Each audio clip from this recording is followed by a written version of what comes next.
podcast listeners. Today's episode is about uprooting shame. It is said that we need to understand our enemy in order to beat him. So today we are going to learn to understand the nature of shame, the enemy of all humanity. So let's do some reconnaissance.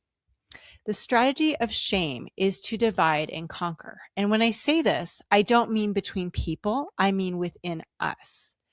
Shame entails dividing us from our very self. It fuels a division within us that keeps us from being whole, that exiles us from our very core. When this takes place, instead of being able to trust ourselves and give ourselves acceptance and love, we outsource this role to others around us. Shame is not native to humans. Babies are not born into the world with shame. Rather, it is received from others. This, of course, begins with parents.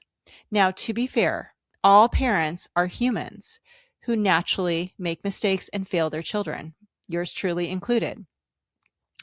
For the most part, let's just hope this is unintentional.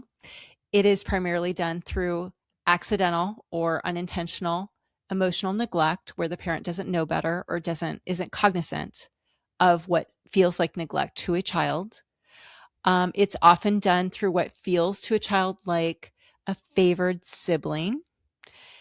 It's often done when the child feels judged or feels like they are disappointing the parent. So those are all things that are pretty normal.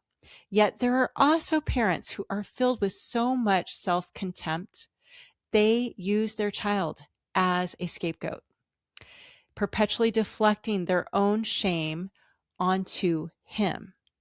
The child serves as a shame receptacle, which we call a scapegoat. And although shame is always detrimental, scapegoat shame is especially next level painful and detrimental. This creates a vicious cycle as the shame keeps the child from trusting herself, attaching to herself, giving herself her approval. So she perpetually outsources this to others and relies on others to give this to her, including the abusive parent who shames her. So she's seeking that approval from the very parent who's making her so desperate for the approval and unable to give it to herself. This catch-22 is also why victims of abuse will stay in the relationship. They are addicted to finally winning the approval that they can't give themselves from the shaming partner, while simultaneously accepting the shame from the partner. Shame is weaponized by the abusive parent and the abusive partner to keep the scapegoat close and dependent, and it works. Shame isn't a feeling. We actually don't feel anything because humans dissociate from shame. What we might feel instead is confusion, reactive anger, or an urge to flee or to freeze. Now, if these responses sound a lot like the fight, flight, or freeze response of trauma, that's because shame is what causes trauma. There's also the fourth one, which is fawn. Scapegoats often fawn in response to shame, subjecting themselves in an attempt to avoid more shame. Abusive people too will fawn at times, although it's manipulative, when they are shamed. I remember how a few years ago I held an abusive person accountable, and he originally lashed out at me, but when I referenced someone else who felt the exact same thing I did, and I quoted her to him, he immediately began to fawn, apologizing and displaying false empathy to me. Instead of shame being a feeling, shame is a belief system that is based on lies. Like the dead roots of a dead tree, they're under the surface, hidden, out of awareness.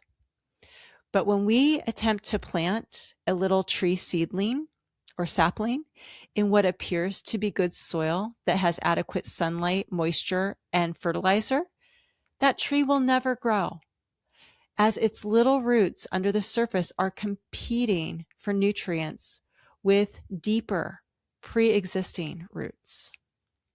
This is why therapy that only engages the brain never works. It only addresses the surface and never removes the dead roots underneath. The goal is to clear out all the ground cover, all those addictions and compulsive behaviors that we use to dissociate from shame, and to dig down and expose the roots, pulling them up for once and for all. We do this by revisiting the experiences where shame was first seeded in our lives. Specific memories where we were shamed by a parent, by an authority figure, or by a bully. And we give that shame back. So we, instead of viewing triggers as negative, we can start to see them as opportunities to dislodge shame and to move towards wholeness. Each time shame is uprooted, it takes with it toxic and false beliefs, beliefs that say you don't matter, that you are inherently flawed or defective. Now, as someone who has spent the last several years rooting out shame out of my fertile soil, I can honestly say that at age nearly 55, I feel more confident, more peaceful, and more alive than I have ever felt in my entire life. Don't think for one moment it's because of age, because I can name myriad people my age and older who are just as insecure now as they were at age 15. There is no doubt it is due to the work I have done to uproot shame. And I want to share that with you. I want everyone to do this for ourselves. Remember, shame is the common enemy of all humanity, and it's a liar. So, dear listener, here is the template for an integration exercise. That's what I call it, that dislodges shame. So this is what you can use. So we start with reflecting on the last time that you were triggered. Recall that this entails what we call the fight, flight, freeze, or fawn responses. It can also entail confusion. A triggering event often causes reactive anger or compels us to disassociate with addictive or compulsive behaviors or addictive substances. Think about the last time you were triggered. Did you find yourself suddenly needing a drink or to smoke pot or scrolling to oblivion? Did you feel anger that was disproportionate to the situation, what we call an overreaction? Did you do or say something that later made you say, I don't know what got into me, or I lost myself? Did you find yourself freezing or needing to immediately exit? Those are shame triggers, dear friend. So go to those memories, pick one of them, whatever comes to mind. Once as you have that memory, close your eyes and imagine it reoccurring right now. I know this isn't fun, but this is what we need to do. Feel whatever your body feels as you imagine being in that memory. When you feel sensation in your body, I want you to focus on that sensation. Oh, and if you don't feel a sensation, I want you to pause. I want you to say to your brain, thank you for all the hard work you do. I really appreciate you, but I need you to take a break right now so I can drop down into my body and feel whatever she felt when this actually happened. So feel the sensation or sensations that you feel. And now, as your eyes stay closed, let your mind float back to the first time you ever felt those same sensations. Once you have a memory, picture that younger version of you. This could be the 5-year-old you. This could be the you from a week ago. Imagine you go to her and get on her level, look her in the eyes and say, younger Bronwyn, I see you and I know how ashamed you feel right now, and I don't blame you. What's happening is causing a lot of shame, and it makes complete sense to me. But I need you to see what I see right now, and that the shame that you're feeling is not a reflection of your deficiency, but of the person who is shaming you. It's a reflection of their deficiency, not yours. So what we're going to do is we're going to take all the shame you feel and we're going to put it in this big cardboard box, and we're going to give it back to this person. And we're going to say, here you go. You know what? Turns out I've thought all this time it was mine, but it's not. And I'm returning to owner. Here you go. Here's your shame.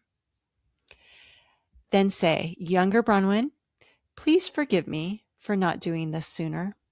Please forgive me for allowing you to feel so desperate and so alone for so long. I am so sorry. I had no idea how much you needed me all this time and how powerful I am for you. I'm so sorry I've neglected you. I will never abandon you again because my eyes are opening and I see how important I am to you. And I am here to stay and win back your trust because you matter to me. Now, younger Bronwyn, we can feel our anger at the person who hurt us. It's safe to feel now because what's shareable is bearable, and we'll feel it together. It won't be overwhelming anymore. Your feelings are valid and they matter, and they're there to give us wisdom. And we will channel that anger together out of our body into boundaries and assertive speech. I'm here to protect you and to advocate for you and to give you a voice. From here on out, your anger will no longer put you at risk of abandonment because I am going nowhere. I'm here to stay. And even if someone else gets angry and leaves, you're not able to shake me.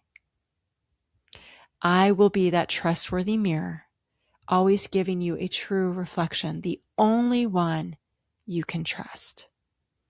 And you know what? I'm pleased with what I see. You have won my love. In fact, you won my approval the day you were born, because what I love about you isn't what you do, but it's who you are, what's on the inside. I see your heart, and it's one mine. And you will have my acceptance until the day you leave this earth. Nothing can ever detract from it. Now that you have me, now that you have my approval, my love, you are free at long last to be true to you. And you're free to disappoint the hell out of everyone else in that process. Then I want you to take your younger self by the hand and say, come on, let's get out of here. This is not a safe place for a precious person like you. I'm rescuing you. All right, and that's the integration exercise. Please do this at home. Thanks for listening today.